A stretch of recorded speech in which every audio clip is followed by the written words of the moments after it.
just missing the mark. Sin.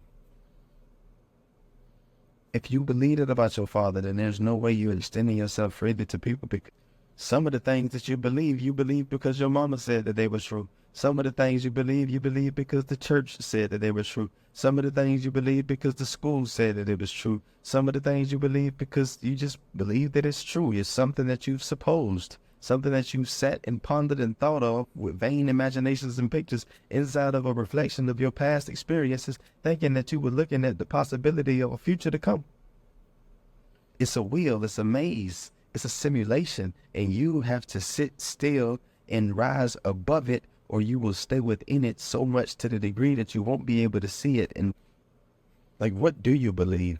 Some days you believe that you're good. Other days and other moments you believe because of something that you've done, you're not good and you should be punished. Other days you believe that you should be rewarded. Some days you believe that you should be showcased. Other days you believe that you should be hidden. Some days you believe that you should be broadcasted. Other days you believe that you shouldn't be talked about. Some days you bounce back and forth, in and out, up and down. You go every direction but sit still. You go every direction but look inward. You stop. You do everything but stop doing. You'll never be until you stop doing.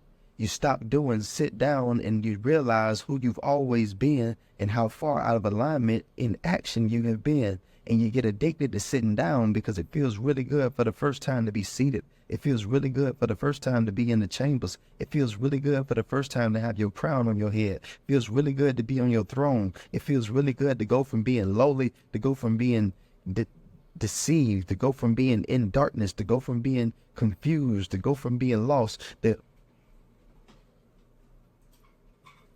being elevated, and to being sat back in proper position, to being sat back where you belong.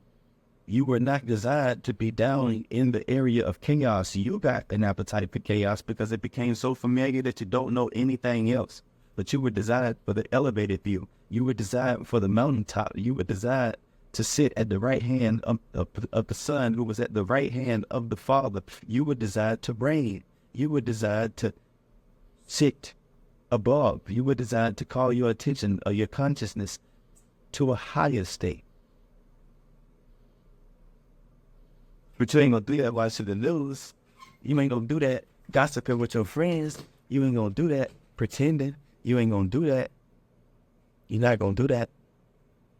You're not gonna do that living by your beliefs. It's gonna take some knowledge to set you free because your beliefs have confined you. Your beliefs have imprisoned you. Your beliefs have limited you. Your beliefs have chopped off your head. Your beliefs have taken your seat. Your beliefs have misplaced you. Your beliefs have deceived you. They've redecorated your entire kingdom to the point that you can barely recognize where you are from the day to day. And it's like being in a Bill Gates, like being in one of them rooms in Bill Gates' house. The walls just be changing based on the mood of the day. You know what your beliefs do? Your beliefs keep you bogged down. Your beliefs keep you heavy. Your beliefs keep you paralyzed by fear or fantasy, or fear and fantasy. Your beliefs allow for you to operate within the lie that you have created for yourself without being convicted, without raising up an offense with yourself.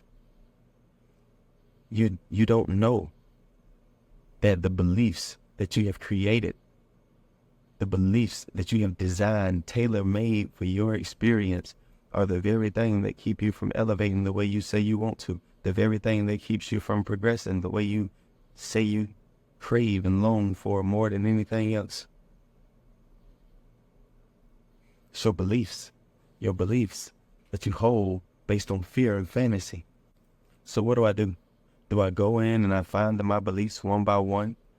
Do I go and I present them to God one by one? Go in, source, what about this one? Source, what about this one? Or do I realize that there's an easier approach for this? Do I realize that there is but one way to drop my devotion to my belief system? And that's to eliminate it once and for all. And how do I eliminate my belief system other than realizing that it has never helped me one bit? It has never benefited me at all. It has always been a thorn in my side that at every turn reminded me that I had more work to be done inside of a presentation based on the truthful principle of it is finished.